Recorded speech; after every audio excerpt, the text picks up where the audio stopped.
या टीडीआर घोटाळ्याचा इतिहास फार मोठा आहे.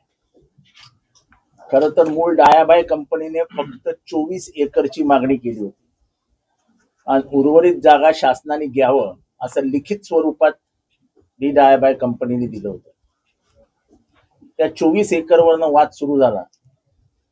नंतर वेगवेगळे वाद होत गेले आणि खरा हा वाद डी डायाबाई विरुद्ध वन खातं असं होतं. आणि एकेकाळी सर्व निकाल हे डी डायाबाईच्या विरोधात गेले. पण 2018 साली एक महान व्यक्ती MRT कोर्टात आले. त्यांचं नाव सुब्बाराव पाटील आणि ठाण्यातले एक प्रख्यात पॉवर ब्रोकर आहेत, ज्यांचं नाव मी घेऊ इच्छित नाही, पण जे या जमिनीच्या व्यवहारात गुंतलेले आहेत आणि अनेक जमिनीच्या व्यवहारामध्ये ते गुंतलेले असतात. त्यांनी काय जादूची कांडी फिरवली माहित नाही, पण अनेक वर्ष म्हणजे जवळजवळ 60 वर्ष हा निकाल विरोधात जात असताना 2018 साली MRTने हा निकाल फिरवला. म्हणजे फक्त 24 एकर जमिनीची मागणी केलेली असताना पूर्ण जमीन तुम्ही डी डायाबाईला द्या असं सांगण्याचं धारिष्य सुब्बाराव पाटील यांनी केलं.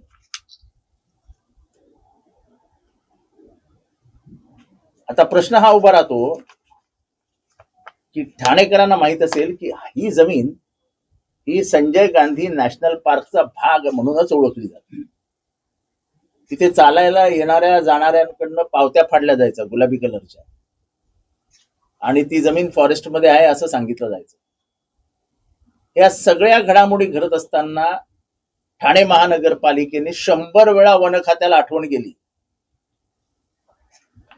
की तुमची याचिका जी हायकोर्टाने त्याच्या मागे लागा, असं असं होणार आहे, ही जमीन वाचवायला पाहिजे. पण वन खात्याने डोळेही मिटलेले होते आणि कानही बंद केले होते. 1 इंचही वन खात्याची जमीन मी कधीही जाऊ देणार नाही असं म्हणणारे गणेश नाईक आहेत कुठे? गणेश नाईक यांनी ह्या शब्दाचा पक्का माणूस आहे. मग ते ह्या क्षणी आहेत कुठे? हे सगळ्या घडामोडी घडत असताना ह्याच्यात जर त्यांच्या लिगल ऍडवायझरला त्यांनी विचारावं की ह्याच्यात झालं काय. आमच्या माहितीप्रमाणे ते कारण देत आहेत की आम्हाला न्याय व विधी विभागाने पुढे जायची परवानगीच दिली नाही, म्हणून तुम्ही 2800 कोटी रुपयाचं नुकसान करणार, तुम्हाला परवानगी दिली नाही म्हणून.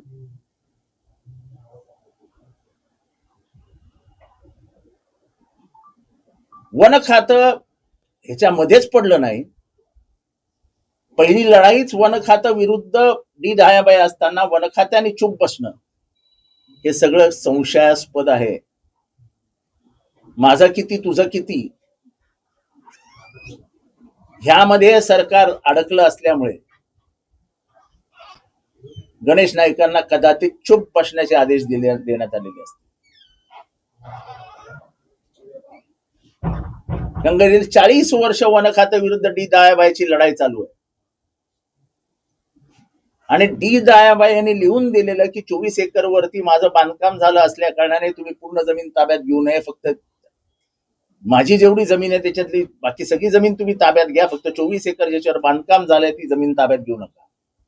स्वतः मालक हे सांगत असताना अचानक निकाल येतो आणि 193 एकरचा टीडीआर त्यांना द्या, 100 एकरचा टीडीआर त्यांना द्या, काय 193 जो काय टीडीआर द्या असेल द्या. अरे कशासाठी?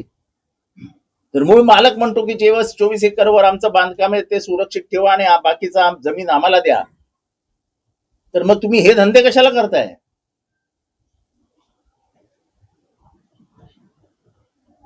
गणेश नाईकांवर दबाव आला की गणेश नाईक स्वतः चूप बसले.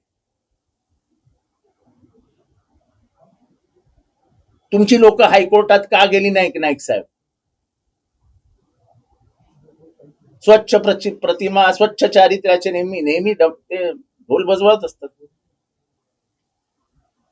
75 वर्षी फिट असलेल्या डोक्याने शरीराने फिट असलेले गणेश नाईक इथे थकल्यासारखे का दिसत आहेत?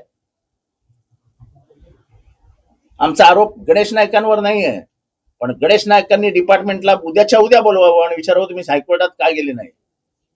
उद्या जरी त्यांनी निर्णय घेतला आणि सुप्रीम कोर्टात गेले की आमचा आता उशीर झाला, 90 दिवस होऊन गेलेले, आमचा डिले कंडोन केला आणि आमचं म्हणणं ऐका, तरी सुप्रीम कोर्ट ऐकेल. पण सुप्रीम कोर्टाकडे न जाता शांत बसणं आणि 40 वर्ष तुम्ही हायकोर्टात भांडत होतात, सगळे निकाल तुमच्या बाजूने असताना तुम्ही हे सगळं असं वागणं हे संशयास्पद आहे.